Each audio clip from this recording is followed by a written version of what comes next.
Hello everyone. So now we will discuss about our qualities and misqualities in present indefinite tense. Present indefinite tense में हम लोग अपने कुछ गुणों की और अवगुणों की बात करेंगे। गुण मतलब एक गुण तो दो प्रकार से देखो बताए जाते हैं। एक वो जो हमने आपको इज़्मार में बताया था कि सब्जेक्ट लगाना है, इज़्मार लगाना है और कोई भी एडजेक्टिव लगा देना है। एक गुण है कि मैं ईमानदार हूं। देखो ईमानदार में कोई वर्ब नहीं हुई, एक वर्ब ये है, देखिएगा एक सेंटेंस देखिएगा ये है कि वह गरीबों की सहायता करता है। तो गरीबों की सहायता करना एक वर्ब हो गया, एक कार्य हो गया। और जब हम कार्य की बात करेंगे तो फिर हम बात करेंगे प्रेजेंट इंडेफिनिट टेंस की, ठीक है। और बस आप केवल ये कहना चाहते हैं कि वह ईमानदार है या वह अच्छा लड़का है तो आप बना देते हैं he is a good boy, क्योंकि अ गुड बॉय एक एक्शन नहीं है। अगर हम किसी एक्शन की बात करते हैं, किसी क्रिया की बात करते हैं, जैसे यहाँ पे क्रिया हो रही है गरीबों की सहायता करना, तो फिर हम लोगों को प्रेजेंट इंडेफिनिट टेंस की जो ये स्ट्रक्चर है इनका प्रयोग करके वाक्य बनाना होगा, ठीक है। देखिएगा पहला वाक्य क्या है, वह गरीबों की सहायता करता है। तो गरीबों की सहायता करना एक अच्छी चीज है, ठीक है। तो हम गरीबों की अगर सहायता करते हैं तो ये एक अच्छी आदत है, आपकी क्वालिटी है। तो सहायता करना यहां पे क्या हो गया, वर्ब हो गया, ठीक है। ये कब आएगी, वर्ब। वर्ब कब आती है, जब सब्जेक्ट लगा देते हैं ना। तो सब्जेक्ट के बाद आपको लगाना है। तो पहला आप ये देखिएगा इसमें सब्जेक्ट कौन है। सब्जेक्ट का पता चलता है कि जो वर्ब है हमारे पास सहायता करना, सहायता कौन करता है। भाई सहायता गरीबों की होती है तो ऑब्जेक्ट हो गया बेटा, ये तो कर्म हो गया। हिंदी में कर्म कहते हैं ऑब्जेक्ट को। लेकिन इस कर्म को करता कौन है, ये जो सहायता करना है, सहायता कौन करता है।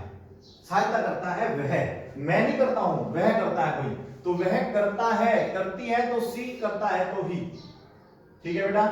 वर्ब बताइएगा, वर्ब है सहायता करना, सहायता करने को बोलते हैं हेल्प।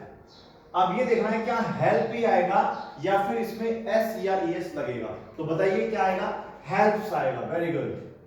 और यहां पर आएगा the poor, helps the poor, ठीक है बेटा। आगे देखिएगा, वह झूठ बोलता है। वह झूठ बोलता है, वह को क्या बोलते हैं। अब वह को तो ही बोलते हैं, झूठ बोलने को बेटा टेल अ लाई। तो यहां पर होगा tales a lie, he tells अ लाई, ठीक है। अक्सर हम गलती से बिल्कुल वाक्य बोलते हैं। हम बोलते हैं कि अपने भैया के बारे में कोई 2 लाइनें बोलो या 3 लाइनें बोलो, तो बोलते हैं माय ब्रदर नेम इज, उसका नाम बता दिया। सपोज करो उसका नाम अंकित है, हमने बोल दिया माय ब्रदर्स नेम इज अंकित। हमें बताना है कि वह कक्षा 5 में पढ़ता है। अब क्लास 5 में पढ़ता है तो he is study in 5th class, तो ये गलत बोल देते हैं। तो इस तरीके से हमें दिमाग में रखना है कि हम लोग बात कर रहे हैं, क्या बात कर रहे हैं, प्रेजेंट टेंस की बात कर रहे हैं। वह पढ़ता है तो ही रीड्स होना चाहिए ना, तो बोलेगा he reads in 5th class. तो उसी प्रकार से यहां होगा वह क्लास में बात करती है, तो वह को क्या बोलते हैं यहां पे सी, बात करती है तो ये उसकी मिसक्वालिटी हो गई, टॉक्स।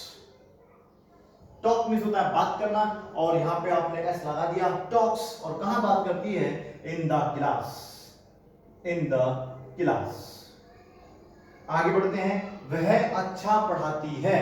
वह अच्छा पढ़ाती है तो यहां पे बेटा वह की डिग्री क्या आएगी, सी टीचेस। क्योंकि देखो इस बार सी एच आ रहा है, जब लास्ट में सी एच आता है तो आपको ई एस जोड़ना होता है, सी टीचेस वेल। इसे आप लोग जब आपकी कोई मैडम है वो अच्छा पढ़ाती है तो आपको बता सकते हैं she teaches well. She is teach well या सी टीच वेल, वो गलत है, वो सब नहीं चलेगा। मैं भगवान में विश्वास करता हूं, तो विश्वास कौन करता है, मैं करता हूं। तो पहले आई आएगा, आई के बाद आएगा विश्वास करना। विश्वास करने को बोलते हैं बिलीव। और ये आप लोगों को मैं बता चुका हूं कि अगर वर्ब आ गई है तो उसमें एस तभी लगेगा जब वो सिंगुलर सब्जेक्ट होगा, और आई आपका सिंगुलर सब्जेक्ट नहीं होता है। इसलिए आपने बनाया आई बिलीव, मैं विश्वास करता हूं इन गॉड, भगवान में। आगे देखिए, मैं अपने गुरुओं को आदर करता हूं, यहां पे आएगा आई, यहां पे आएगा दे। बताओ दे क्यों आया, क्योंकि वे की बात कर रहे हैं। मैं अपने की बात करूंगा तो फिर मैं आई पे आ जाऊंगा दोबारा से। हम की बात करेंगे तो वी पे आ जाएंगे। वह पॉजिटिव सोचता है तो फिर ही पे आ जाएंगे। बस अब वो कर्म लगा दो जो कार्य करते हैं, यहां पे कार्य करते हैं गाली देना, तो एब्यूज हो गया। अब एब्यूज पे ही खत्म करेंगे क्योंकि दे एब्यूज वे गाली देते हैं। अगर यहाँ पे ही होता ही एब्यूजेस हो जाता, सी एब्यूजेस हो जाता, माय फादर एब्यूजेस हो जाता। सिंगुलर की बात करेंगे तो इसमें एस लगा देंगे। मैं अपने गुरुओं का आदर करता हूं, ये मेरी क्वालिटी है। तो हमने बोला आई रिस्पेक्ट, तो यहाँ पे रिस्पेक्ट्स नहीं आएगा, बस respect my teachers, I respect my teachers. आप चाहो तो यहाँ पे ओबे माय टीचर्स भी लगा सकते हैं, लेकिन आई से जब आप वाक्य बोलेंगे तो इस चीज को बिल्कुल दिमाग में आप सेट कर लीजिएगा, सब्जेक्ट लगाना है प्लस वर्ब की फर्स्ट फॉर्म लगानी है, एस नहीं लगाना। मैं अपने माता पिता की आज्ञा का पालन करता हूं, तो मैंने देखा मैं तो आई के ऊपर वाक्य बोलने जा रहा हूं, तो फिर मुझे बस सिंपल बस वर्ब देखनी है, पालन करना। आज्ञा का पालन करने को बोलते हैं बेटा ओबे, ओबे। और किसकी आज्ञा पालन करता हूं? अपने माता पिता की। तो माय पेरेंट्स, माय पेरेंट्स। हम कठिन परिश्रम करते हैं, हम देखो कठिन परिश्रम करने की तो मीनिंग ये होती है पूरी की पूरी work hard, we work hard, we labour hard, ये मीनिंग है। वह पॉजिटिव सोचता है। अब सोचने को क्या बोलते हैं बेटा? थिंक। आई के साथ आएगा तो थिंक ही आएगा, I think positive, I think positive, मैं पॉजिटिव सोचता हूं, वह पॉजिटिव सोचता है, तो यहां पे हो जाएगा ही थिंक्स पॉजिटिव। और सी होगा तो सी थिंक्स पॉजिटिव, वे पॉजिटिव सोचते हैं तो दे थिंक पॉजिटिव। यहां पे बदल जाएगा। तो इस तरीके से आप वाक्य को बनाने की कोशिश करें। अगली वीडियोस में कोशिश करेंगे कि रूल नंबर 2 भी आपको पढ़ाया जाए, बताया जाए कि एस का प्रयोग किस किस तरीके से किया जाता है।